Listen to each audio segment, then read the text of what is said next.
Die Trying. And I think... Oh, come on. Yeah, Die Trying was... Maybe that's more to my musical home. Die Trying is like, where I live in a sense. But I think Die Trying wasn't one. A lot of people saying that was an instant skip for them. Which, I also didn't agree. That's still my favorite song on this project. But before we talk about... You love an acoustic guitar. I love instruments, sue me.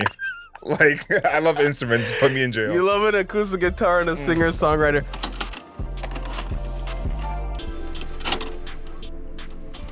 Good afternoon, beautiful people. This is another episode of Album Mode. We review a new album every single week. We look at the lyrics, the production, the overall aesthetic of the album, how the album fits into the context of that artist's career. For all my people watching on YouTube, hit that like button, subscribe to us, and leave us a comment. Let us know how wrong we always are. My name is Adriel Smiley, a.k.a. AdrielSmiley.com, a.k.a. Adriel Smiley Official, a.k.a. The Godfather, and we're here with His Royal Highness, a.k.a. The Bunny, a.k.a. No Longer a Munch, King Grant. Welcome back, everybody. We are actually missing one of my vinyl records that I forgot to take out. Give me 1 second. Caliucci's, we couldn't forget you. Couldn't leave you out. After Adriel tried to slander me, low-key. Never. Yes, you did. Low-key. I would never slander anybody. This guy was like, oh, do you really love Caliucci's like that? Like, he's like, I'm like, oh, my girl is releasing a new album. It's coming out soon. He's like, oh, so now you want to claim her. I'm like, been claiming her. Thank you very much. Mm-hmm. We're back. This time, we are reviewing Drake, PARTYNEXTDOOR. Some sexy songs for you. An album I have personally been dreading. I've been dreading this coming out, mostly because I am a person who thinks PARTYNEXTDOOR's music is very passé, very old school, 2010s core. And Drake's R&B sensibilities are the same. So when I heard that this album was coming out last year in the summer, they were talking about it it was last year in the summer they were talking about it. I was like, oh, I can't believe this is going to happen. But then it kind of went by the wayside. And I was like, okay, I guess it was just one of those pump fakes. We in hip hop are used to the pump fake. Yes. Right? I stayed down. Right? I chopped the feet and I stayed down. Yes. Okay? But then they were starting to warm up the conversations about this album again. I was like, oh no, they're really going for it. they're giving me the Kobe where they do one pump fake, 1, 2, 1, 2, Shot and then goes up. actually shooting it for no reason. Why are we shooting it? Man. So that is what's happening here. And with Kobe Bryant, those shots, more often than not, did not go in. Damn, you're starting out like that. So we are here, some sexy songs for you. And I am quizzical as on its existence. How about you?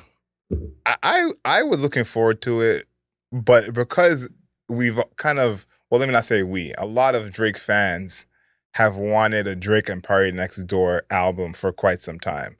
And I think we talked about this separately when we're talking about R&B as a whole privately, and we didn't mention PARTYNEXTDOOR at all.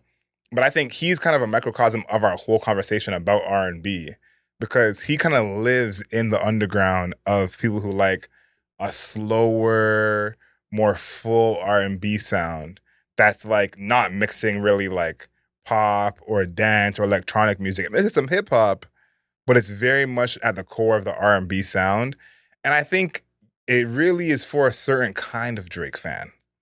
And I think that, this is the part where I've noticed over the years, and this is what I want us to start this whole project with, because I feel like this is something that I'm going to be mentioning maybe on every review we do over the next 12 months, is the listening experience has changed. The listening experience has changed for all of us on the internet because it is way less about the music than it has ever been. We mentioned it a bit on our last podcast, Kendrick Lamar versus the Narrative, but this was one of those albums where it was like, how can we even listen to this objectively in the same way? It's like there is the context of this is his first album after the beef. Then there's a context of what Kendrick Lamar said of we like the Drake when he's singing. And then as well, the idea of what kind of Drake you like and what that means. And I think that this is such an interesting place for I guess, this album to come to us in, is because I think that this part of, Drake's career in terms of the R&B side of him has been almost undercovered and spoken about over the past 5, 6, 7 years. And because he's leaned so much into the stuff of 21 Savage, the rap Drake, the For All the Dogs Drake, is we've almost not talked about his R&B stuff as much. But this is part of him as an artist where a lot of fans, this is what they want to hear the most.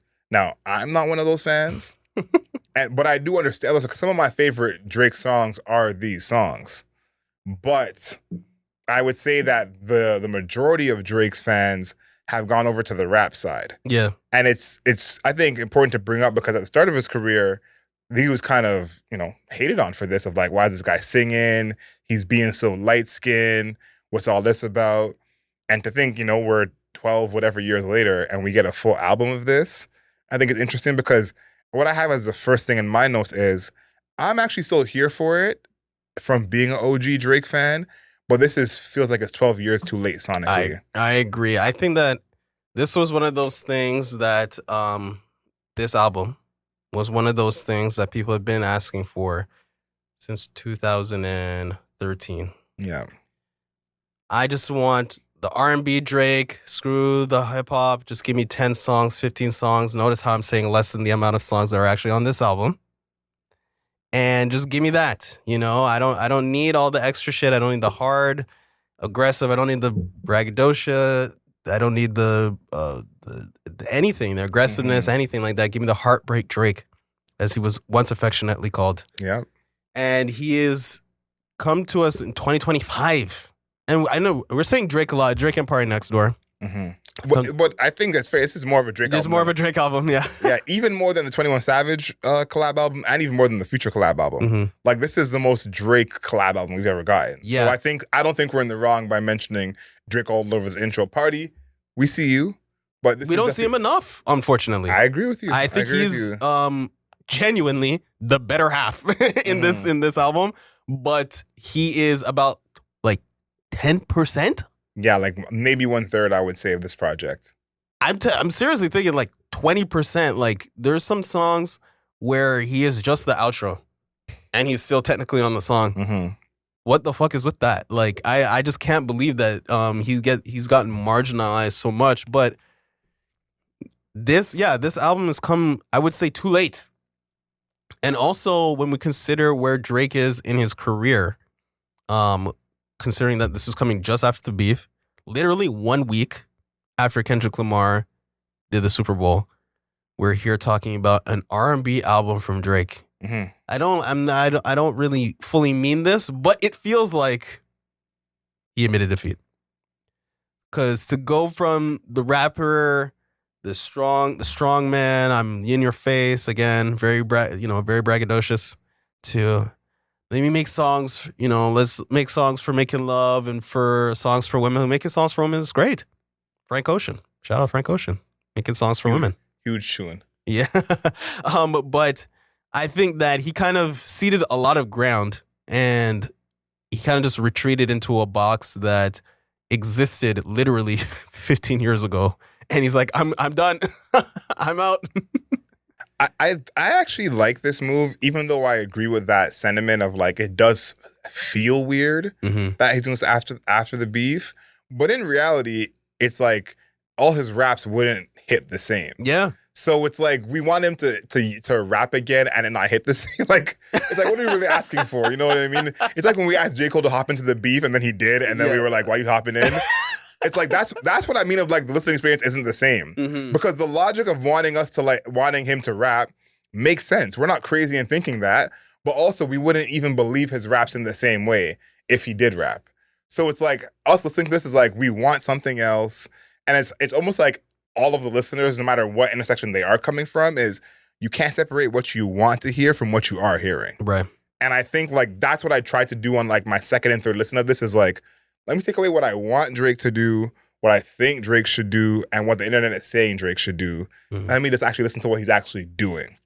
Which, it changed the album a little bit for me because the album actually grew on me the more I listened to it. Okay. But my first listen, I was not a huge fan. I kind of was like, okay, this is interesting. And it made me go back because the night before this album came out, I went back and listened to a bunch of Drake and PARTYNEXTDOOR records that they have together. I said, let me see what I'm comparing them to. I know we have things in our mind, but I'm gonna give you some of my favorite Drake and Party Next Door records. The first one, which is actually how I heard of Party Next Door, Over Here from Party Next Door 1. Underrated Drake and Party Next Door record. We basically don't hear that anymore at all, but still a good record. Since Way Back off of More Life, maybe my favorite song from the two of them. Extremely, extremely slow song, but it's just a version of R&B that both of them do the best. Yep. And then the last one for me that I love from the two of them is Come and See Me. Come and See Me was one of those songs that when it came out, I just played it on repeat like an absolute lunatic. So just off the nostalgia of hearing that song 40 times in one day, I got to include Come and See Me. And this one, I'm going to count it even though I don't think it should. But this is what I actually wish I heard more on this project, is Twist and Turn with Popcorn, Drake, and Party Next Door. That is the kind of Drake and Party Next Door we didn't get at all. But I wish I heard more of that on here. Yeah, I think my favorite Drake and Party Next Door song you didn't even mention is Preach. Preach is a good one too. I like Preach. I liked that combination because at that time, Party Next Door was given a little bit more of a tropical vibe in that song. A little, just a tinge of the tropics, and I think that Drake was able to bounce off of him in a way that was interesting because he was kind of rapping, kind of singing on that song. And honestly, in that song, I wish I got a little bit more party. I feel like I just want more Party Next Door in the Drake collabs. Why is there less Party Next Door? Like, there's not enough Party Next Door on the Drake collabs. But when I hear Party Next Door by himself, I'm like, I could just live without it. So there's something weird happening with me and Party Next Door. But yeah, I think Preach is my favorite song by them too. But it's not a long list of my favorite songs between them two, to be honest. Yeah, you're really not a Party fan. No. And I don't think you're an R&B Drake fan either, but I can say what R&B artists do you really like? Like, you liked the Brent album a lot. I like the latest Brent album, Kali Uchis for sure. She's one of my favorite artists. Obviously, The Weeknd. I guess The Weeknd. But I think you're naming all people who do like a different version of R&B. They do like Brent's other album that you like is more like his like poppy, jazzish R&B in this way. But I feel like you like more pop adjacent R&B than traditional R&B, and maybe that's a disconnect here because I don't consider Party and Drake that traditional compared to what I listen to in R&B. Me neither. I think they're 2010s traditional. Like 2010s traditional? Yeah, this is what 2010s R&B sounds like. But I think that that's just not in your wheelhouse. Like, even like a Bryson Tiller, Janae Aiko. Isn't it like those type I like Janae Aiko. Those type of artists are not really your cup of tea. So when this album came out, I was like, I don't know what Demar's gonna like on this project because it's like, there's no world where Demar's excited for this album, you know? So I liked Colors when it came out. Party Next Door. Colors I liked Colors. That you're playing your cards by even saying that. I liked Colors. But I think Let's Get Married is probably my favorite Party Next Door song. Let's Get Married is a heater. But why I'm bringing that up is because I think Party is almost like divisive in a sense, but people don't speak about him in the way of you of like I'm okay on him. You mostly hear people saying they love him. Yeah, they love him. Because if people don't care for him, they usually just don't mention him. Yep. And it's like, that's a rare artist where it's like, you only hear about him the people say they love him. But if they don't love him, he doesn't get mentioned. So I think that's what came to my mind in this, because it's like, Party has a lot of people who don't care for him more than people realize. A lot of people love him and love what he does. And I'm one of those people, like, I'm a huge Party Next Door fan. But I was very, very aware in this project of the people who don't care about him. Yeah. The first thing I want to mention before we go into production. You want to talk about production first, okay? Yeah, I think that's a way to start with this project. Do you want to? We can go lyrics first. You want to go lyrics first? I have a lot of lyrics, but there are a lot of lyrics. Yeah, I have a lot of lyrics actually. Okay, interesting. Yeah, we can do lyrics first then. But on first listen, I only had one song saved. Yeah, I was around 2. Do you want to guess what song I had saved? NOKIA. No, NOKIA was one I did not have saved. Okay. Hold on. I have the track list up here. Deeper. No, Deeper, not Deeper as well. Okay, one more. I'm gonna give CN Tower. Wow, I don't know what you think of me to guess those songs, but it was Die Trying, and I think oh, come on. yeah, Die Trying was maybe that's more to my musical home. Die Trying is like, you know, where I live in a sense, but I think Die Trying wasn't one. A lot of people saying that was an instant skip for them, which, you know, I also didn't agree. That's still my favorite song on this project. But before we talk about, you love an acoustic guitar. I love instruments. Sue me. Like, I love instruments. Put me in jail. You love an acoustic guitar and a singer-songwriter. But even like somebody like Arlo Parks, which is actually not really R&B. Yeah. Not really R&B. But this is an Arlo Parks vein. He's not on the same level. No, he's not. But like this kind of song, and even from the songwriting perspective, like this is the kind of the song that's more my musical home than any of this. But the interesting thing about this project is the love for NOKIA. I want to mention that before we get into any of the lyrics, because I spent the first day of this album being out on Twitter. I listened up until Die Trying, and then I had things to do. Die Trying was the only song I had saved, and I had no idea about any of the other songs. The timeline on whatever app you're on, it was all about NOKIA. Yeah, it's all about NOKIA. And I said, what is this NOKIA song that I must... And let's talk about the production. Fine, let's do it. We're already there with NOKIA. Okay, NOKIA, it's not in my production notes. It's a cool song. To me, it's kind of like his other Sexy Red song where he's like, shake that ass, make that coochie breathe. It's like in that vein, but better than that. Yes, it is. I would say that it is better. I think that the production style is similar. Yes. But I do think that the NOKIA ringtone and that, like, whoever that vocal is in the background is very interesting. You know what this kind of gave me? Like, it really gave me a vivid like vision of Donna Summer. Like, it felt like a Donna Summer song. Yes. Which is really weird to say about a Drake song, to be like, oh, this kind of sounds like Donna Summer, but the pace of it, and it's also like kind of, it's almost, it's a dance song. Yeah. It's a dance song. Yeah.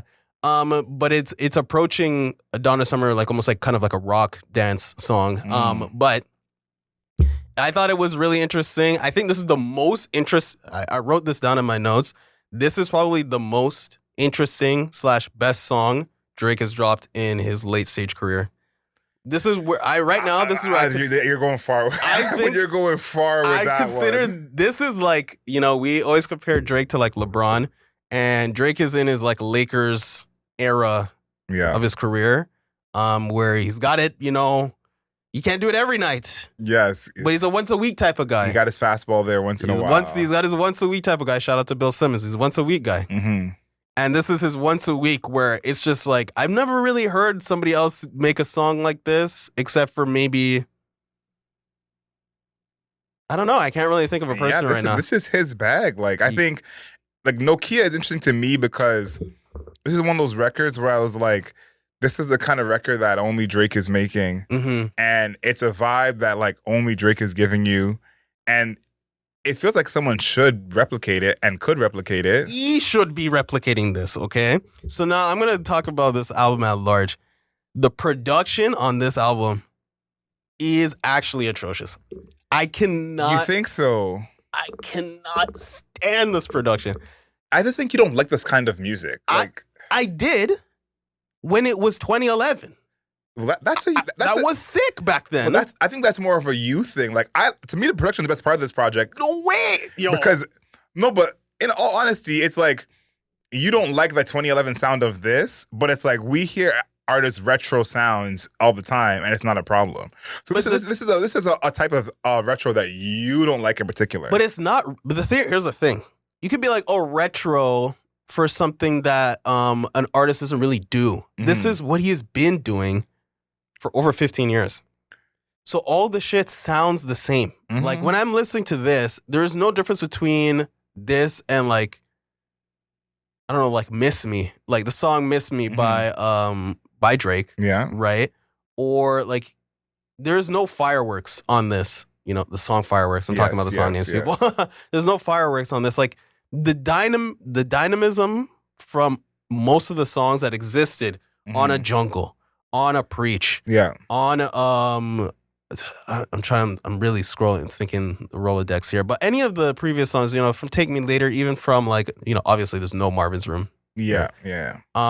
But that style of production still exists. Like that's the style of production that, like that atmospheric feeling, and like the one synth that is doing literally all the work in the entire fucking song. That exists on this album to the T. Like this is all it exists as, and I'm like, I heard this before, man. Heard it before. You're right about. Like a song like Something About You. Yeah. Like that production I actually like. I think that underwater loop in the background, like this is probably the quintessential Drake party production if there is any, like on this project. Something About You. It feels so much like, okay, this is what y'all always sound like. And you're right that like we have heard it before. And I do think like there is a part of this where these are not better than the past work. Yep. And it definitely gets hurt from that. But I think about a song like Deeper, where that was one of the first songs. It was like 12:30, and people were tweeting about how great a song Deeper was. And Deeper in reality sounds like 14 other Party Next Door songs. But I said this last year on the podcast, and I'll kind of recycle that thought for this year. If someone's only criticism or main criticism is it sounds the same to you, or like what you've heard before, then it's just not for you. Because I realized at this point that most of the artists that we liked, someone who doesn't like them, they sound the same. I thought about last week with The Weeknd, who to some people, they said, it's been sounding the same for years. And I'm like, not really, but because you don't like it, that's how you feel. And I feel that way about this project because there's a lot of songs on here that it's like, I can play these songs, but I would never run to these songs. Right. It's never turned this song off. I'm not that far with it, but I'm okay to not hear this song. But I think that the main thing with this project, production-wise, in a song like Something About You and Deeper, this is what the Party Next Door fans want to hear. Like, we talked about P4 a couple weeks ago, just in passing, about you not liking it. And I said, I know some people that P4 vinyl who love that record, and I agreed with you. I liked it, and it's funny, you said you're tired of hearing the same thing. Yeah. I said he's back in his bag. And it's like, we're both right. We're actually both right. And I think like that's a part where I'm at with music where if that's my main criticism, I have to realize maybe this is just the kind of sound that I do not like. Because it's kind of like West Side Gun, who puts out an album that feels like every 3 weeks. And essentially they sound very similar to the next. And every week it comes out and people go, oh, he's the best curator of hip hop. This is the greatest. And it's like Conductor Beats, bro. but it's like, that's all it really is like, it's your taste level of what do I like, what do I not like. Because sometimes it's not actually that it's bad. It's that you're tired of hearing the same thing. And I think that that's where a lot of music is kind of become where, I don't know if music is homogenous in the same sense, but I think everyone's bubble has gotten stronger. Where what you don't like, you almost never listen to. Yeah, I think that's true to a degree, but Drake is at a point now everybody listens to him. And that's not even controversial to say. That like everybody. No, that's factual. Everybody listens to Drake's music. Have you seen Spotify Wrapped? Yeah, exactly. Right? Everybody listens to Drake's music. So it's, when you're at the pinnacle, near the pinnacle, because he got knocked off. Yeah. And you're making the same shit over and over. Everybody's heard the same shit over and over. So there's nobody you're surprising. Nobody is being surprised by this. There is not a surprising, except for NOKIA.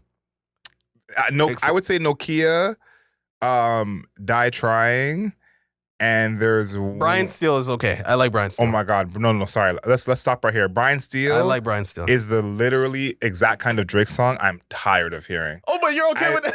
No, but we're on the same page. It's like some things I don't want to hear, some things don't. Because I know some people think Brian Steele is crack. Yeah. I'm like, no, Brian Steele's cracked out. But yeah, Brian Steele's crack. Because that is another song. Again, atmospheric. And then the trap like ticking.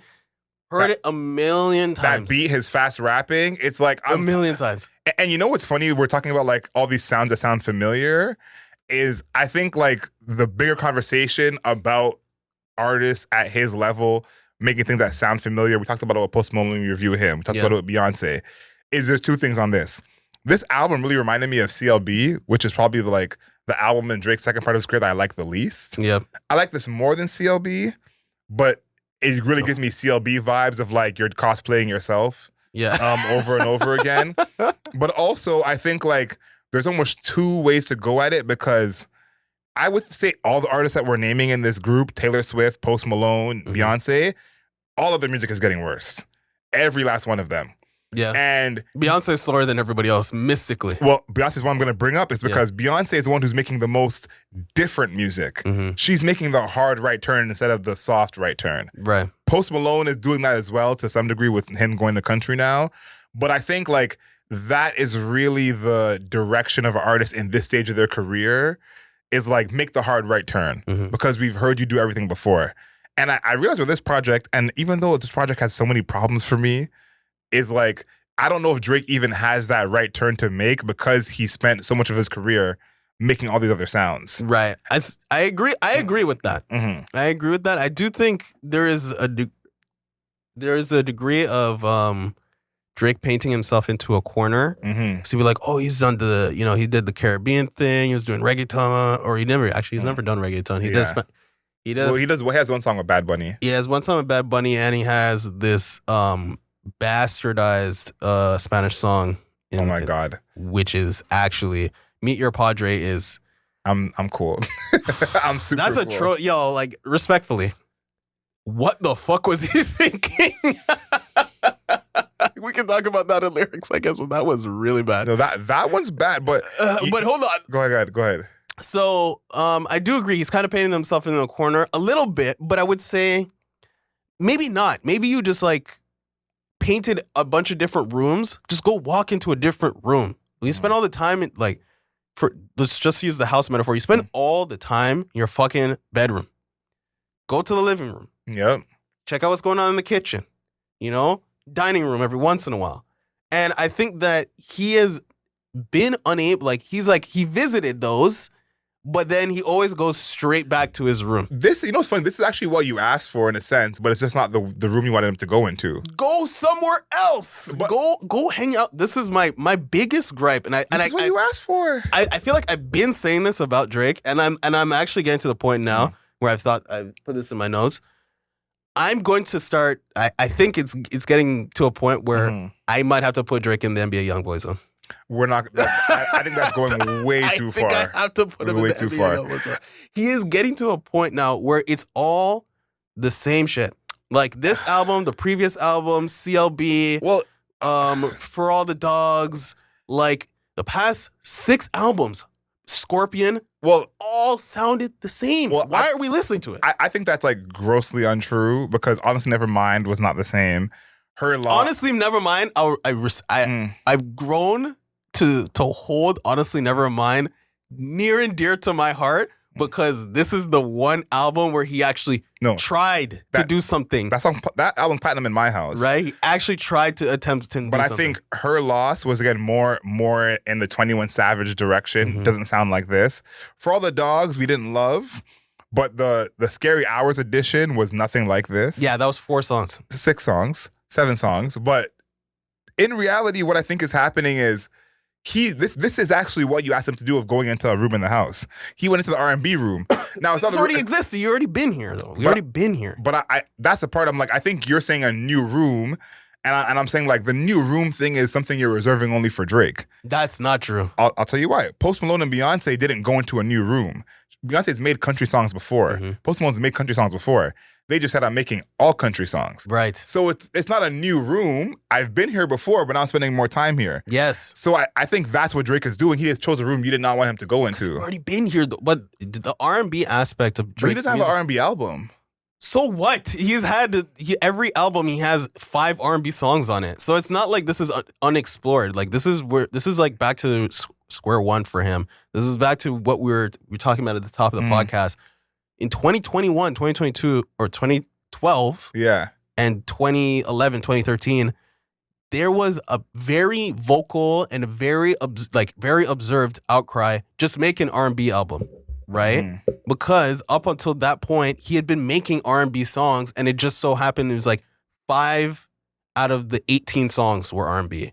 Or he would do 16 songs, right? And then 8.5 or 9.5, right, of them would be rap, and they'd be spliced with R&B or Yeah, he's always lived in an R&B space. So when you're like, oh, I'm just gonna do one R&B album, it's like, yo, over the past, this is like literally like his 15th album or some shit. Mhm.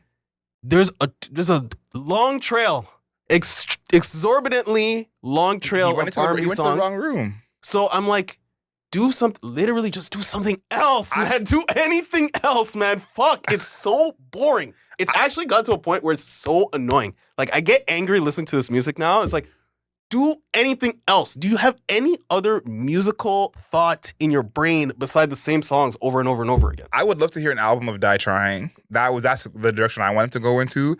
And I'm actually agreeing with you. I'm actually agreeing with you when he went into the wrong room, because I think the difference with the other artists is they went into a room they don't visit often. Yeah. He went into his bathroom. Exactly. You know what I mean? Like, and it's connected to the bedroom. Yeah, exactly. I think that's the main issue here. I want to mention one more part of production before I get into the lyrics. Or I guess two parts. Give me 5 Nokias, bro. Give me 5 of those. Just drop an EP, Nokia. No, drop an EP, telephone. Give me an EP. Just name them all phones. Give me the Samsung. Give me the iPod. Give me that. Give me something different. I would rather that as well. But I think that it's funny because we have the certain parts of our listening catalog that we don't like of certain artists. Mm-hmm. And I always think of someone like Beyonce, because there's albums that she puts out that we don't love and listen to. Right. But there's a group of her fans that are like, this is it. You know, Drake probably has more released songs than Beyonce. Drake has more released songs than Tupac. But that's what I'm saying. He doesn't songs to everybody. But he has like 1 million songs, right? Mm-hmm. So it's like, but every time he releases something and it sounds similar, it becomes iterative to a level that, somebody else, like, for example, Taylor Swift, right? Taylor Swift releases something for a period of time. It was like every 2 years, and now she's doing shit every year. Yeah, and that's where you're getting to a point where like, yo, it's the same shit. It's the same shit. It's because we've been hearing the same shit, literally for every year. Every year. It's like I heard this song 9 months ago. Exactly, 9 months ago, 6 months, literally sometimes 6 months ago. Different cover art, same song. So that's why我at a point now where you can. There are some artists, like for example, even somebody like Don Toliver. Yeah. Right?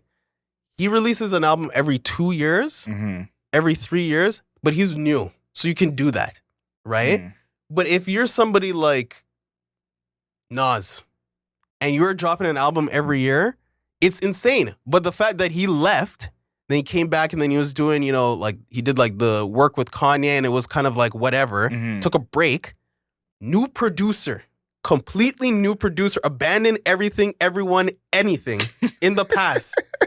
I got a new guy, and we're gonna do 3 albums, right? 1 year after, I think it was 1 year after another. Yeah.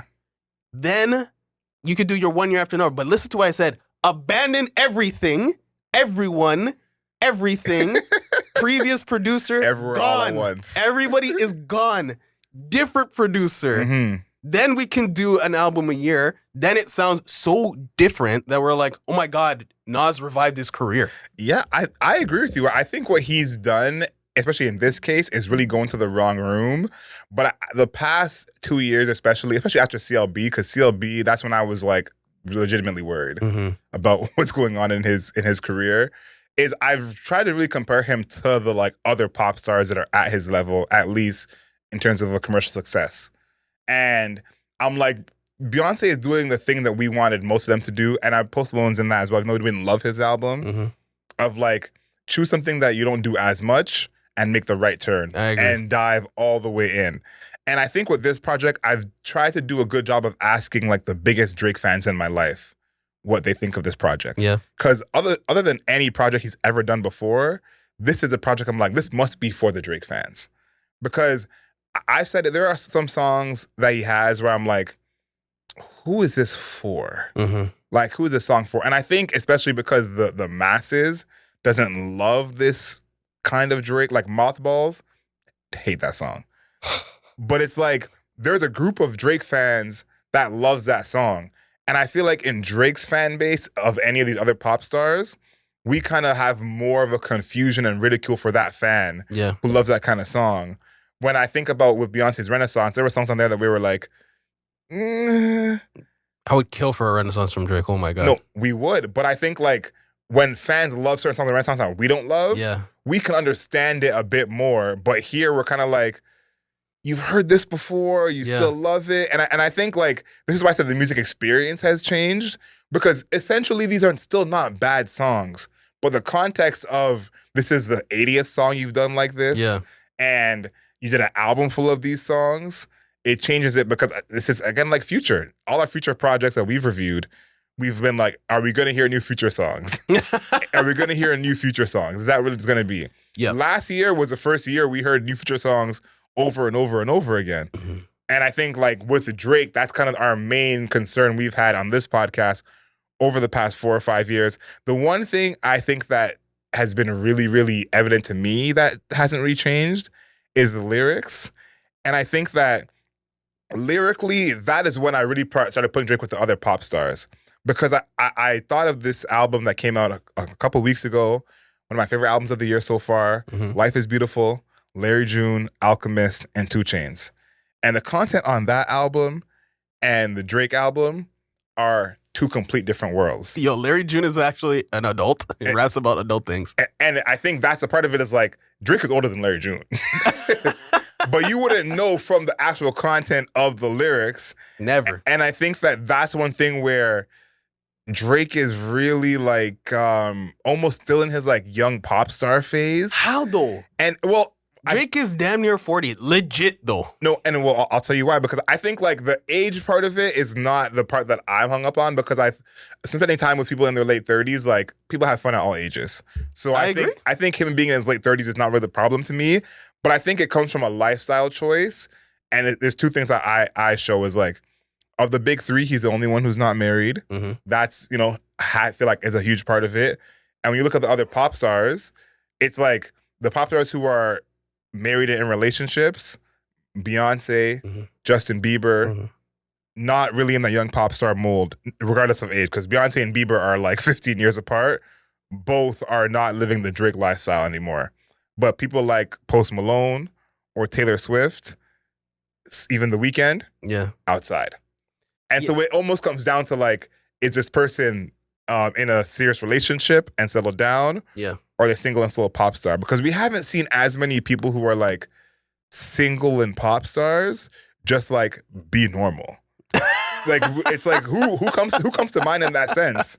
You know, it's like that's a great question. So it's like I feel like it's really as simple as like, because Justin Bieber is our age. Yeah. You know, and he's been in this like almost more chilled out lifestyle for a few years now since he's been married. He's been chilling. You know, so it's like the age part of it isn't really my concern in the same way about him being almost 40. Status. But it's relationship status, because you think he's the only one of the big 3 who's not married. All these pop stars, many of them are married or in long relationships. So I think that's part of it, where it's like he has this bar in here where he said him and his dad get drunk every night. And I'm like, yeah, they're 2 single men with millions of dollars. It's like it's approaching middle age and him in senior age. But take age out of it, because you want to have fun at every age. Yeah. Fun doesn't expire. 2 single men and millions of dollars. It's like me and you are probably the most chill single guys who will like be relaxed. You know, like I don't think that's a normal thing for single guys with access and money. So it's like, will Drake ever kind of turn down this lifestyle intentionally, or do we have to have like a woman come and save him? Like that's what it feels like to me. That's a great question. First of all, he kind of ran out of the women to come save him because, respectfully, Serena Williams, she's gone. Rihanna. This is your. She's gone. I think he's good. I don't think so. I actually think that genuinely affects him, because he even I swear to God, he even raps about Serena Williams in this album. Oh, I miss that part, but I think there's like women don't run it out. There's plenty of women to save him. Like no, I actually don't think so, because you really have to think about, to be at Drake's stature, his ability to trust people, and he's rapped about this before. And I'm pretty sure he's just like spoken about this in interviews before. To be at that stature and to be that famous and be that rich, you get to a point where there's only a small percentage of people who even understand what the fuck is going on in your life. and Yeah. then B are actually there for the right reasons. So he actually genuinely might just be running out of people, like his contemporaries, because he has this whole I can't That's even remember fair. I That's can't even fair. remember which song it is now because I was actually starting to get angry at the album when I was listening to it, where Ice Spice Ice Spice Oh yes, yes. was sampled throughout the album or throughout the song. What's the name of the song? I think it was Glorious. It might be Glorious. Yeah, it is Glorious. Right? And the fact that he is rapping in any sort of or singing, sorry, in any sort of sphere near Ice Spice is alarming to me. Ice Spice is like 22. I said the same thing. I said the same thing. So the fact that this person, I mean, they're both adults, whatever, right? But the maturity level of his music is not grown in the way that you think about his contemporaries in, Kendrick and J. Cole, right? Kendrick's last album, dude was rapping about going to therapy, being a sex addict, and possibly getting divorced with his wife, right? J. Cole has been, he had a whole album where he was rapping about being married. Drake doesn't have that. He doesn't have that lyrical evolution to his music at all, at all, right? So he's been rapping and singing about, he says on one of the songs, and I actually, seriously, I was really getting angry at listening to this where I just stopped fucking writing shit down. He sings about not a girl not being able to be let out of the house because her parents. People are tweeting about that lyric. Or her mom is kicking her out of the house. I'm like, yo, you're 38. Why are you rapping about people getting kicked out of the house or not being let out of the house? Who are you talking about? Like, who in your fan base are you talking about, right? And then who in your life are you talking about? Bro, you're 38. You shouldn't even be in the vicinity of that situation just on a maturity level, like just on the way you carry yourself, who you associate yourself with.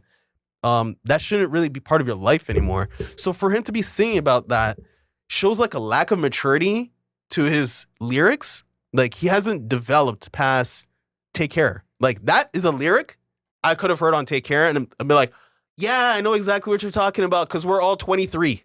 But this is his fan base outgrowing him, because I think Drake is still very popular with the fan base where that makes sense. That's the part I think that our age group is missing. Because I think about my brother who's 20, like he's also listening to Drake. Right. So to him, that lyric makes sense, and that's no problem for him. At our age, and again, we're the fan base that grew up with Drake and we're there from the beginning. He's not rapping to us anymore. We're still listening. Or singing to us. But these bars are not for us. And I think that's a big disconnect here. And before I talk about the song Crying in Chanel, which is a Drake song if you ever heard one. I know, that is textbook. Such a Drake song. But I think like what I've noticed over the past weekend, and again, this is the real part of like seeing all these tweets before hearing the project. Yeah. Is like and none of us can attach ourselves to what we think Drake should do. And I think like I've been thinking about that with other artists, because like how often do we do that with other artists?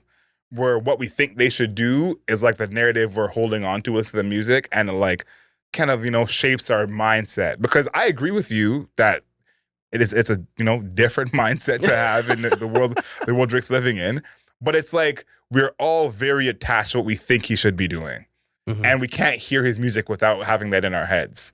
And I'm like, and I guess we'll know going forward throughout the rest of the year, but just keep in mind of like how often we do that with other artists, where we have in our minds of what they think they should be doing in their personal life or in their music, and how does that affect how we look at their music? Because it does feel like that's somehow Drake is the biggest victim of that. Yeah, I think I don't know what he did to deserve that, but how did he get that, on his jacket? There are definitely times where we do this, but we do this in small ways. Where we're like, oh, where who would be sick on this song? Blank person. Yes. Or he's like, where is the blank feature? Yes, right? Yes. So we say that, but I think for Drake, first of all, he's existed as Drake for 15 years. Yeah. I keep stressing this. 15 years. This is a long period of time. Omnipresent. Yeah, like right? So he's been this way for 15 years, but the stylings of his music when it comes to the lyrics have not changed, right? Or if they have, they've changed very marginally. So you get to a point now where it's like, why aren't you, like, I've heard this before. Why aren't you doing X? Why aren't you doing Y? Maybe you should try C. Maybe you should try B. You know what I mean? So that's the reason why he gets to that. And then there's just a million people, like a billion people who know about Drake and his music. So they just have more opinions. But to me, it's just like, growth. You want to see growth. You want to see growth. You know, like I love Tyler the Creator. I love Playboy Cardi. I love, I love these artists. Even Kali Uchis to a degree. I feel like there's an element of growth because she actually makes music in Spanish just straight up now. Yeah. And that was not a thing at the beginning of her career. I just want to see evolution, right? Because I've seen this with literally every contemporary in that group. There is an evolution, right? Except for him. Yeah, I think I'm probably past even wanting that, and I'm just kind of accepting it for what it is because I think that he really is a legacy artist at this point. Does he know that though? Well, I don't think he knows that. Well, here's what I was gonna say is I think he's fighting that maybe longer than he should, but it's still working.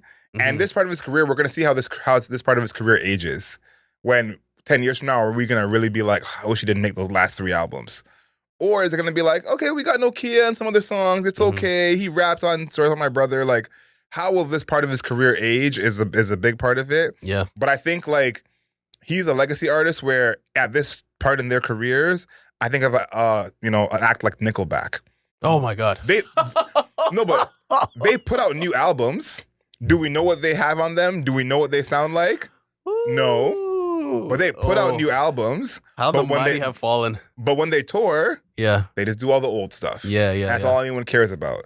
Drake is adamantly avoiding that. And in a sense, there's 2 ways of being a legacy artist is where you can go Beyonce's route and just make, different kinds of music you've never made before on a grand scale, which I think, how he's treated Drake as his career, I can understand him thinking, yeah, if I make a full dance album, is everyone gonna like it? If I make a full reggae album, is everyone gonna like it? If I make a full UK album, is everyone gonna like it?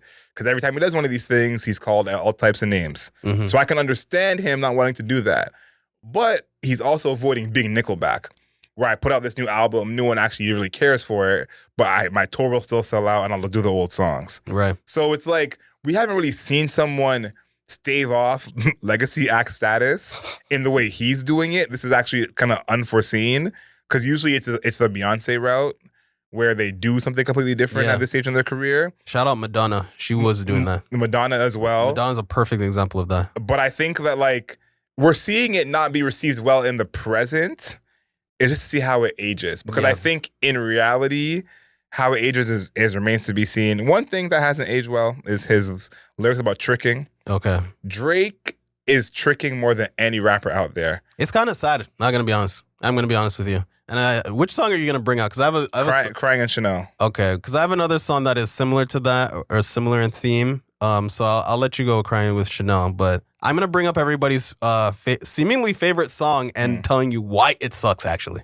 Or why it doesn't suck, but why it's actually more sad than people think it is. But go ahead. Well, the thing is, this is like, we want Drake to, like, grow out of being, like, a popular rapper. You know what I mean? And it's like I understand that, like, because I kind of feel that as well of, like, it feels like it's been, like, graining on us in a sense because it's been so long. But it's like, it's none of my business if he wants to trick. Because if Offset can still trick, why can't Drake still trick? Okay. It's also different levels. But it's like Offset, had a wife, has many, many kids. He should, Future as well. Future should be going out of tricking. But it's like, again, something about Drake makes it more cringy than everybody else. And I can't put my finger on what that is, but I do feel it the way everyone else feels it of, like, why is he still talking like this? Right. But when Future does it at Future's age, it somehow doesn't give the same energy somehow. And so after I mentioned these lyrics, I want us to kind of just bring this Drake energy to the rest of the year of music. Okay. And if we can give everyone the same energy, how do we feel about them? Because I think if we give this energy we give Drake to Future, do we like Future as much? Okay. Maybe not. Maybe not. But I think it's odd that it's just like very Drake centric. But again, he is the trick of the year. Okay. He said you have to fake fall in love for it, and it's driving me crazy. Sentimental gifts that you just can't part ways with. I'll buy something better for you. Fuck it. Point something out. I'll get it for you. Fuck it. Whoever set the stone, baby, they ain't gonna cut it. Scammers and the drug dealers flex on a budget. The kind of person he's talking to is two kind of people, and I am none of these people, okay? One is a person with a lot of money who can relate to these bars. You know, the athletes love listening to Drake. Yep. Other rappers love listening to Drake. Other entertainers, up until last year, loves listening to Drake. And then it's the women who are these women who they're the fly out shorty, the Instagram model gets everything paid for. On TikTok, they call it the girl with Turk and Caicos in her highlights. That group, how that group comes together and has a Venn diagram, that's what this song is for. Right. The student who's 21 eating ramen noodles because that's all they can afford, these bars are not for you. Yeah. Different group. And again, he may be speaking to his group of people, but these are the bars that I'm like, I'm happy for you, Drake, but I cannot relate. Yeah, I think that Drake has a problem with that. He's had a problem with that because there's times where he was like, I'm sipping blank out of, blank in the blank room in blank country. And we're like, you have to fucking bring up Google trying to figure out what the fuck is this guy talking about. He's low-key doing a Action Bronson impersonation. 100%. But that's beyond the point. I think that he has he's always had a small issue with that. I think before it was kind of funny because you had to like actually Google what he was talking about. Yeah. But now it's kind of just like, whatever, bro, I guess. Like, yeah, it's like I'm not even gonna Google it. Yeah. Like, I just don't get it. Like, yeah. So there's that. I think one song that everybody loves is "Give Me a Hug." Yep. "Give Me a Hug" probably the most popular song. This or "NOKIA." "NOKIA" I think is people like it just because like it's different. Yeah, it's really Give different. Me a Hug has the most streams so far. But "Give Me a Hug" is probably the most popular song. And I think why do you think? Tell me. Do you like "Give Me a Hug"? I do like "Give Me a Hug." Why do you like "Give Me a Hug"? I'm just genuinely asking. Why do you like "Give Me a Hug"? Why do you like it? I like the energy of it. It's kind of like it reminds me of the Drake Lucy era. Okay. Where he would drop like a hype Lucy, kind of like a Draft Day but more energy. Right. So I like that, and I think it has some quotable lines in it that everyone kind of sing along to. Yeah, I think "Give Me a Hug" is probably one of the most revealing songs in this entire album because it shows what Drake's life is really like. So at the end, he is like, he is rapping about like, or sorry, not. Well, actually, he is rapping on that. Yeah, he's rapping. He's kind of rapping about like the loneliness and like what it's like to be, as isolated as he is. And then this is at the end. First of all, he says that line about Melissa Ford. Melissa Ford, you're a legend from the 6. I hate you, see you with a dick sucker. Just name the dude. I don't know why you have to mention Melissa Ford at all. Just talk about the guy. We're just exiting the beef where we're naming names. So you shouldn't be afraid. Nah, this was better. Okay. This was better. So there was already that. But here's something that really struck me as to like how sad Drake's life is right now. This is near the end. I think this is after like the second beat switch where he's like, walk in the strip club. Damn, I miss you hoes. Give me a hug. Give me a hug. Give me a hug. Give me a hug. Walk in the strip club. Damn, I miss you hoes. Give me a hug. Give me a hug. Give me a hug. Give me a hug. Yeah, I know you work in the club. Know that these people might judge, but fuck it, you family to us. So come over here. Give me some love. Yeah, give me a hug. I miss you hoes. Give me a hug. Give me a hug. Give me a hug. What can I say? I miss you girls. I'm stuck in my ways. Princess, Gigi, Pooh, Pink, Luxury. Y'all gotta come onto the stage. Yeah, come onto the stage. Show me some love. You know I'm coming. I'm giving it up. The niggas in here ain't spending enough. Okay. To me, this shows the sad state of affairs in Drake's life that he knows the strippers by name in the club and being like, yo, people in here are not spending enough. You know I spent all the money. Give me a hug. Please, somebody fucking give me a hug. That is this so actually, funny. to me, this paints such a sad picture of Drake when it comes to relationships, the fact that he has to consider the people in the strip club his family and to come give him a hug is actually ludicrously depressing. It's actually one of the most depressing things he's ever said. And I actually don't think most people even are cognizant of like what he's actually saying. Depends who you ask. Right? But they're also not getting the meaning. I think they're just taking it at face value. But if you just think about what does your life have to be like, really, for you to be on like a first name basis, first of all, know every stripper, know their name, right? And be like, yo, come give me a hug. I need a hug. Somebody, your family to me, come give me a hug.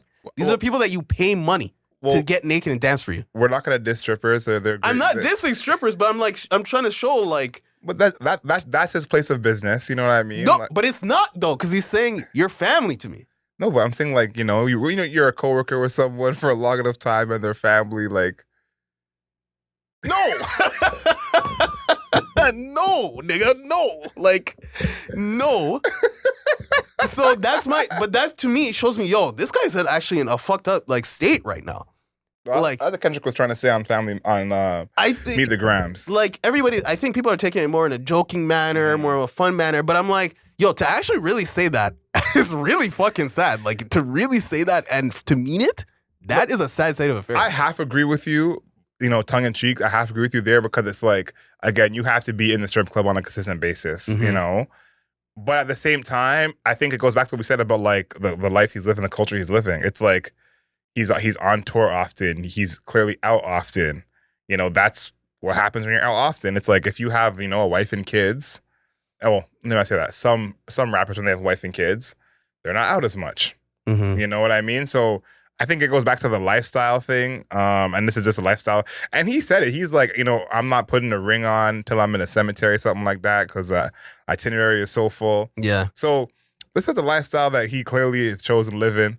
I actually knew some people that knew strippers by name from one strip club, so I don't want to judge anyone. But did they call them their family? No. Calling them your family is a bit much.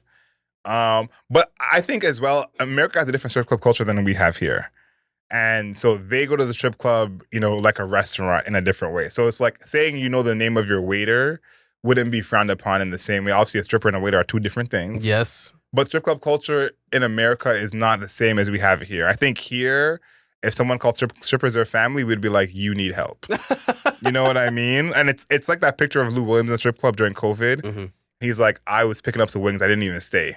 And it's like, that's the culture there is like, you would go to pick up a takeout order. Yeah, plate of wings. It's like, we would never do that in Canada. That's just not a thing that we would do. Like, if you said I went to the strip club to pick out wings, we're like, just go strip club, fam. You don't got to make it you know what I mean? So I think that's the difference. I want to throw him some bail in a sense. Even though I mostly agree with you, I don't think it applies to him, what I'm saying. But I think the culture of strip clubs in the States is very different, where it doesn't automatically equal that. For all listeners who do know strippers' names, we stand with you. And we're talking. He says with you. I'll stand slightly to the left of you. Okay. So I'll stand. You're a little bit sticky. I don't want to get. I'll too stand close outside, but we stand with you. Let's talk about Deeper. Okay. Because Deeper is one of those songs that the party fans I like the song. Love. Yeah, I like the song. And I think that the actual writing on this project, good vibrato from PND. Very good vibrato from PND. But I think the writing on this project is actually underrated. But what? I think it's underrated. Okay. Because I think that it's the content doesn't speak to our age group anymore. And as well, Drake has been the artist who, and I'm naming artists who he works with a lot who haven't grown lyrically. It's like he has, kind of sided with those artists like the Futures and the 21 Savage, who have kept their lyrics like in the past and like not as mature. And for most music fans, you've grown in terms of your taste level and who you like. Who it's like, okay, I want to listen to Tyler instead now because he's talking more stuff I can relate to, or I like a Larry June Alchemist tape because it's close to my sensibilities. So I think for what they attempted to do lyrically, I think they did achieve it, because these are so many lyrics that when I was, 23, oh my goodness, these will go up. Yeah. And the truth is, 23-year-olds still exist. and that's who this is for, you know? And it's like if we ever review Playboi Carti if the album never drops. Yeah. It's like I'm not gonna talk about him the same way I'm talking about, you know, Drake, of like he's too old for this. When Playboi Carti is, again, over 30, has a child, it all should apply to him, you know? But we know more for him. His fan base is younger, so we give him the leeway. I think that's what I'm realizing now is like we're almost late as older people to Drake's fan base being younger. It's like we should know from all the music he's making of like who the hell is this for? But this album made it more clear to me of like, oh, these songs are all for 25 and under people. Right. These songs are not for us in our 30s. On verse 1 of Deeper, Party says, that nigga don't know what he doing, so you told me keep it quiet. See, you don't know your desires like I do. Shit. You love when I fuck you from the back, but I want to see your face right now. I know that he ain't hitting on nothing because you're coming to my place right now. Ain't trying to let shit go. I'll let you down. $6K a month? Stay downtown, ma. Party is just one of those artists, and maybe this is like a OVO thing because The Weeknd, Drake, Party all have this quality of getting in their bag and talking their shit. And it's in the same for talking their shit of, I'm fucking you so good, I'm hitting that so good. And then on top of it, that your man ain't. Yeah. That is Party's bag, it feels like. It's like, if you got a man, Party wants you. Like, that feels like what he's doing. And I feel like this kind of energy, even if it's not directly, it's kind of energy of like having a roster, talking to multiple people. That's what this energy is for this album. Yeah. And I think like what you're describing is like, again, like you've never really been that guy in the first place, but like this energy is not the energy of people in our age group. Right. You know, like obviously some people are doing that. That's a very common thing when it comes to dating, but it doesn't hold the same energy it did when we were 23. Right. You know, I think when you're doing it now, you're kind of like, I wish I wasn't doing it, but I'm already here. You're in the streets. You I'm already here. I might as well. You know, when you're 23, it's you're like reveling in it, and you're like, yeah like this is so fun. Yep. So I think like, again, Party and Drake living in that mode. Yeah. It's something I don't really feel like is age specific. It's more lifestyle specific. But I think in terms of the fans, it does go to certain age groups, because what I really noticed is that kind of lifestyle is almost like a tax bracket kind of thing. Even people I know in real life, it's like at a certain tax bracket or amount of money, if you're single in your mid-30s, you're going to live differently if you have money than someone who's in their mid-30s and single and doesn't have money. And That's so true. it's like, but when you're a kid and you're single, you're just gonna live crazy, money or not. Yeah, you know what I mean? So I think like part of them even living this way, because I think there's probably a dude who's single and 38, like Drake is, who's this is like, I can't relate to you. I'm also single, but I can't afford a strip club every night. I can't afford to buy you that watch. I can't afford all of these things. But the dude who's, 36 who has money and listen to this is like, Drake, me and you on the same page. Yeah, tapping in. Yeah, I think that Deeper, I think it's probably one of the best songs overall. And even though it's like such a predictable PARTYNEXTDOOR song, he's actually a much better singer than Drake. Yes. I will say overall, Drake's singing on this album, as we've progressed since Drake's breakout, when he was revolutionary, pioneer. At this point, he was kind of like a pioneer of singing and rapping at the same time. Obviously, it was being done before. Blah blah blah. Revolutionary in a sense. We have progressed so far past Drake's singing ability that it has gotten grating at this point. By the time I'm getting to the end of the album, I tire. I grow weary. It's more graining than normal. Like he's, especially even on CN Tower when he's crooning, and it's just like. Just relax. I don't know, because to aid Drake's singing, even before there was like a vocal corrector on it, right? And you could hear it being synthesized, like there was a synthetic element to it, right? It was auto-tuned. But now we got real singers out here, There's real singers out here, sing without auto-tune or with minimal vocal correction. And when you listen to somebody like Drake doing it for an hour and 13 minutes, it's tiring, bro. It's a little Gunna syndrome-ish. A little Nav-like, right? Where I'm just like, yo, I get it. Like I get it. And Drake is not here to hit a super high note, you know. So I think that overall, that's my biggest biggest singing criticism is like it's getting old. The Drake singing thing. We are now at age 38, and it has not gotten better. Yeah, I don't have a problem as much with his singing because it's like it's not going anywhere, man. Yeah, like, but it's like. Want some range? Give me some range. He don't have that. Like he's doing what he can. I just don't love the voice modulation. Yeah, I think that this album probably has the most of any album in his career. I agree. Excuse me. So I don't really love that. I did want more Party Next Door. Me I too. agree with you. Where like, the fuck is he, bro? I think this album just really gives like it with a lot of Drake songs, except Party. Just Yeah, get on the hook because he's doing some of the hooks that are really good. Like what is one of them that I really like? This is Deeper. And then I think Brian Steele is a good hook. Right, Brian Steele's just Drake. Yeah. So, but some of the hooks are good, but it's not enough Party to me. Are you ready to talk about what this means for his career? I feel like we've done a little bit of that, so we can kind of move a little quicker here. I'll say that this album to me, first of all, checked a box being like, he just did the R&B album. Everybody can shut the fuck up now. Please stop talking about it. He did it, and it's very annoying, and it's not very good. Like, it's not very good. But it also said to me, Kendrick really got him because he left he's like, I'm done. I'm off this hip hop shit. I'm making a rap. I'm not making a rap. I'm making an R&B album. So to me, this really solidified the beef in a way that the Super Bowl also did, where there's a light reference, ever so light. I think on, what was it? I think it might have been on Give Me a Hug. Give Me a Hug, yeah. Light reference, then he exited. Stage left. Kendrick Lamar's Super Bowl, we did the one song, we kind of teased it, we kind of can't, and then we did it. And then I think we are now exiting. We're now post-beef. We're ending a post-beef world.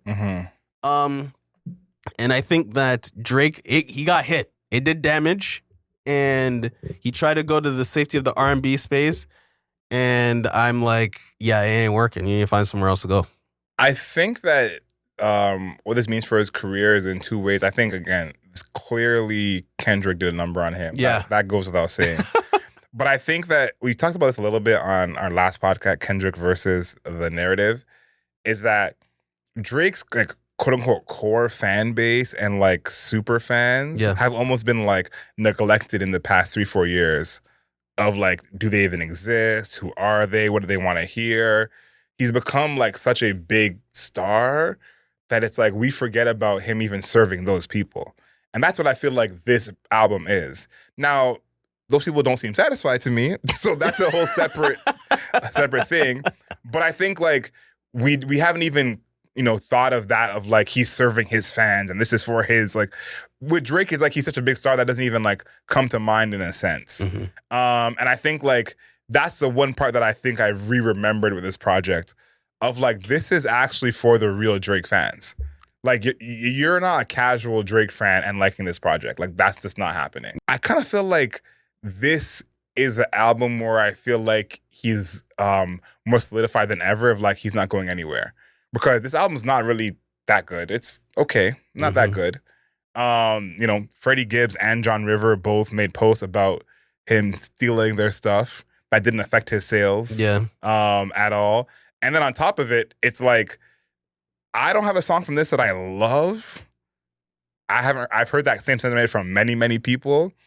And it's kind of in the group that we mentioned of like Ariana Grande, Taylor Swift, Olivia Rodrigo, Billie Eilish, Post Malone, where they're going to kind of rise in popularity, commercial success, regardless of what the album sounds like. Yeah. And this one I don't think is going to be as well selling first week as his past projects, but it feels like his albums are going to sell regardless of whatever goes on. And I think the last thing I want to mention is kind of in regards to what you said about how he's going into the same rooms and the bathroom's attached to the bedroom. Yeah. Every one of his albums that have been like an actual album has done at least 300,000 first week.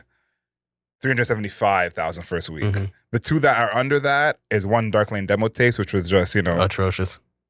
Atrocious is going way too far. That album was garbage. I wouldn't even call it an album. It's just like a collection of Lucy's. There was a couple of songs that were good. Chicago Freestyle was good. Yeah, Atrocious is going too far because your boy's on that project. That song sucked too. Oh, wow. That song was ass too. Are you allowed to say that? There's a part of Drake where it's like, I have to make the music that keeps me on top and relevant more than that's actually like good and innovative. Yeah. And there was a time when he could do both at the same time. There was a time. That time is not now. And so for his career, I think that that's where I'm at, where as long as he tries to stave off being a legacy act, I feel like we'll be in the same spot. We'll get a couple of good songs like NOKIA, like a Die Trying, even like a Give Me a Hug. But I think that in terms of like getting a really solid Drake album, we might be a long way from that. Yeah, me too. Yeah, how do you feel about the cover? I think the context of knowing what happened with Party and John kind of makes me look at the cover a different way. Yeah. But I think outside of that, my favorite part of the cover, which I think is really good, is actually all the fur. PETA, vegans, I apologize. But I think like all the fur and them like not being visible, that was a good choice with this cover because it makes the cover kind of more iconic. Yeah. Of like, you do just remember what it looks like more than like the faces on it, because I'm like, how do you put both faces on the cover without it being corny? Yeah. And that's something I think Drake has done well with all his collab projects, is not putting both faces on the cover. Yeah, I think that it's a good cover. The John River and Freddie Gibbs situation muddies it a little bit. I would say shout out to the Marilyn Monroe. They're called the Marilyn Monroe Towers. I think that's their nickname. I don't think that's their actual name. Yeah, I don't think that's actual name. Yeah, but we do call it the Marilyn Monroe Towers in Mississauga. It's actually pretty funny that there's like a blizzard happening on the album cover when there was a massive snowstorm this weekend. It's like they knew somehow. It was technically two snowstorms. It was 2 days where it dropped 20 centimeters of snow in the span of 3 days. Yeah. So it's been crazy. I would say more than 20 centimeters. Well, it depends on where you are, because if you live in like Ottawa or something like that, they're getting another day of snow. Yep. I lived through that. So it's getting a little bit crazy here in the north of the border. But so I think that the cover is pretty cool. I like the Marilyn Monroe Towers being lit up red like that. I don't think that they actually ever get lit up red like that, but I haven't really, I'm not like examining them at night. But I don't really remember them doing that. So it looks cool. I would say that it does look cool. Is it no skips? Definitely not. Is it a vinyl cop? Definitely not. Definitely not. It's too long for a vinyl cop. Like, there are a couple songs like Brian Steele that I'm like, I literally after the first listen, I skipped Brian Steele. Like, I was like, I can move on without this. But I do think it's probably a no skips to some people. Yeah, probably. Because I do think it has that quality of like, I can just play it in the background. And it is a kind of Drake that some people love. I keep saying that, but it's true of like this kind of Drake. Like, if you're one of those people, get in the comments and let us know. They have a full playlist of like this kind of sound already. And so that's the whole album, really. So you can just play it over and over, but there's too many songs, even the Madre Padre song, like that is just like, let's just... we're doing him a favor by not even talking about it that in depth, because that song is actually so it's joke worthy bad. yeah, it's just like you just didn't even need to do that at all. Oh, sorry, before we get into like our scores, Pimmy's Dilemma, we didn't. Oh yeah, that song is phenomenal. Shout out to Pimmy, she's doing good work, bro. Yeah, that song is great. Why I love that song, because Drake's had a bunch of these great interludes that are completely someone else. Someone's Over interlude, Skeptic interlude, Yebba's Heartbreak. Is her actual content, her lyrics, fits the project. And it has more emotion than any other fucking song on the album. That as well. She has somehow been able to pack more emotions into, that song's not even 2 minutes. Yep. And more impact, more emotionality than in the entire album from anybody else, really. So she did incredible. I think her voice is great. I like an acoustic guitar every once in a while, if you could do it right. And she was doing it right. So shout out to Pimmy. The score. Do you want to go first, or do you want me to go first? I think you should go first. I think all the Drake fans listening to this review are excited to hear what you have to say. So for me, regarding Drake and PARTYNEXTDOOR, it's just Drake, because PARTYNEXTDOOR was just He's just there. But Drake and PARTYNEXTDOOR, some sexy songs for you. This is a 2 out of 10. I fucking hate this album. Ooh. I genuinely despise this album just because I've heard all the songs before. Better, shorter, more concise. The hooks that Drake comes up with, like some of them are just god awful. I mean, light up like a flower, like the CN Tower. Like, please, bro. Or when he's on Something About You, something about like, bro. First of all, vent to me. You're not Daft Punk. You're not Playboy Cardi. The repetition thing, that's not working for you. I'm sorry to break it to you. So the hook's not very good. Where is PARTYNEXTDOOR? Where is he? Why does he only have Freedom and them? Why does he only have a hook there, an outro here, a single song, which is probably one of the best songs, Deeper? He only has like one of those. Where is he? Get the fuck off the track and give him some more space. Okay. And what else? The production, a million times I heard it a million times. Songwriting, write about anything else. Literally anything else. Does he have nothing else in his life? Rap about Adonis. You have a whole kid, baby mother, like rap about evolutions of your life. Listen, I want evolution of anything regarding fucking Aubrey Graham in any way possible. Listen, I just want this energy for all rap albums for the whole year. That's all I want. Because I agree with you. But the thing is, he raps about the same shit every year and get a new motherfucking album every year. I don't need to hear the same shit every fucking year. That's the problem, bro. But I'm saying this is a bunch of rappers. Like most rappers that we cover are in the same boat. They don't drop stuff. They don't drop an album every year for 15 years.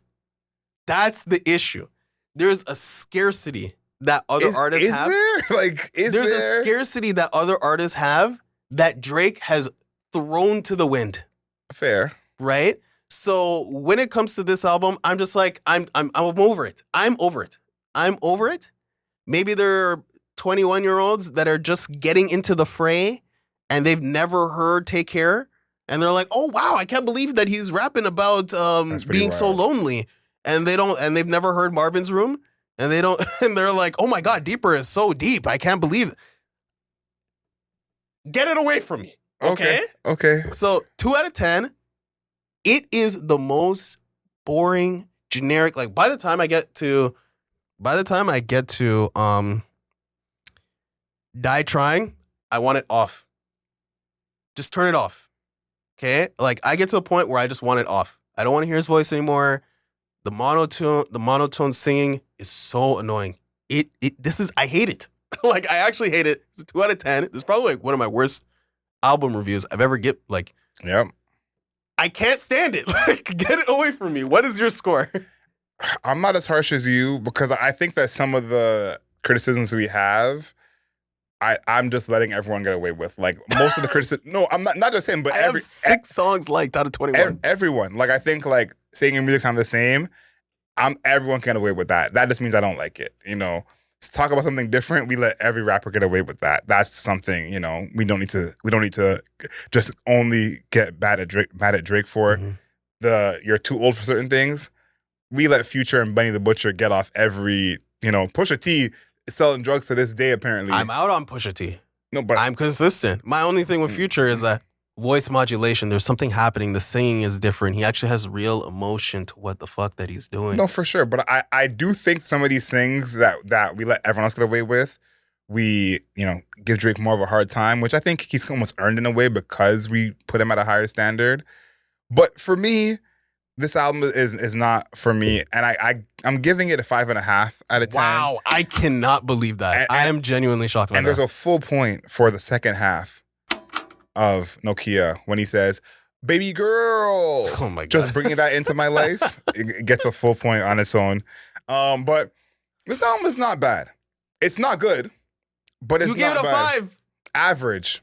You give it a 5.5. He's slightly above. I told you that it would have been 4.5, but that extra point was just for baby girl.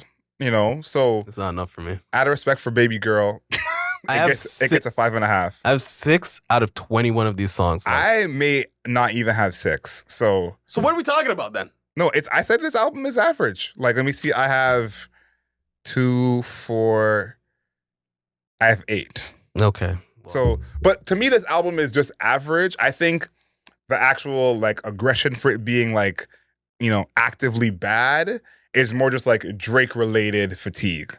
I think as an objective project, it's more like, I don't care for it. Yeah. But there's not songs in here where I'm like, this is actively bad. Yeah, he's contributing to the fatigue. No, he's the only one contributing to the fatigue. So... but I think that, like, again, I'm trying to look at this objectively and take the narrative and the context of what's happening online out of this album where it is applicable. And I think, like, there are stuff on this album that is, like, good musically, but I think in reality, there's not a song on here that I love. There's no song on here that I'm like, okay, we got to listen to this. There's no song on here that I would put in like Drake's top 20, 30 songs playlist. There's none of that on here. And I think like it's very, very mid, but in a sound that is mid to a lot of people. So it's like either you love this party Drake underwater sound and these mid underwater sounds to you are like extra mid, or you don't like that sound in the first place and those mid songs are even less than mid. So I think like this is the kind of album sonically that a mid album of this sound suffers more than a mid album of another sound. So sure, it's just a mid album to me. Again, shout out to Baby Girl getting that extra point. Yeah, Pimmy, love you. Yebba, love you. Party Next Door, you got your one song Deeper. That was pretty solid. Everything else to the wolves. To walk the plank, bro. I get it out of here. Yeah. Well, listen. Last thing before we get out of here, I think this album is going to be one that forgotten. Well, I don't think anybody. We're not talking about this album 10 years from now. You know what you're saying?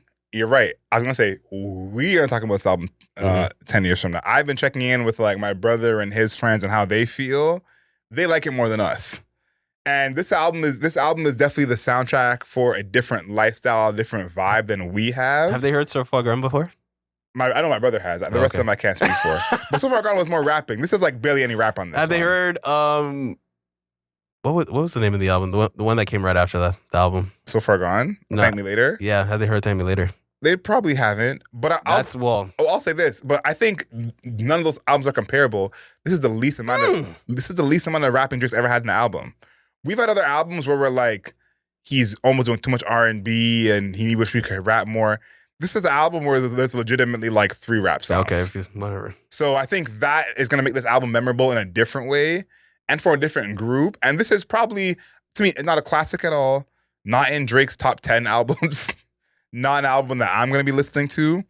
But I think this is an album, the first album I felt like in a while that was actually for just Drake fans. Okay, fine. And this is a time where I'm not in that group. I'm not looking forward to any new Drake music. Yeah. I don't want more Drake. I actually am at the point where I'm like, I'm done. I'm out. I'm like, I got it. Like, I'm not there. There's a whole like, there is nothing left. Your LeBron comparison is actually so perfect. Because I agree. No, because it's like LeBron's about to retire next year. No. LeBron at least has one more year left. He's not next year. No, for sure. He's retiring next year. Possibly. I want Drake. I'm at the point now. I'm just like, I'm done. Like, there's nothing. What do we want from Drake that he is willing to do? Willing to do as a part, and I think why I say your LeBron comparison is so apt is because people were talking about LeBron being so engaged over the past 2 weeks, and now that he is Luka, it's like LeBron's puts up these games where we're like, this is crazy, this is insane. Drake is doing that way less, but if you go over the last 5 years, Drake still has had moments, even like NOKIA on this project, where you're like, that's one song among 21. 21. No, 21 people. I said way less than LeBron. But I'm saying there are still moments where you're like, there's a fastball in there. To me, Drake, I don't want no more albums. Facts. Just drumming Lucy's, and all the Lucy's are the hits. Yeah. Die Trying, NOKIA, make those the Lucy's. I agree. But again, we're in this point where we're asking Drake to do what we want and not what he wants. Drake, your body, your choice. Do whatever you'd like. Make engaging art. How about that? Make art that is actually engaging. That would be. How are you defining engaging? Art that people look forward to, and that nobody was looking forward to this shit. I look forward to coming back into the studio. I don't. And actually being excited about a Drake project. Drake, I think you have some good stuff left in you. I actually don't. I actually don't. I can't say that. I actually don't. It was literally only a year ago that he made Scary Hours 3. So Yeah. it's like he didn't forget how to rap in a year. Like that. It looks like he did the way that he just got handled by Kendrick. No, he still rapped. It looks like he got handled. He still rapped. He still rapped. Okay. Thank you everybody for tuning in.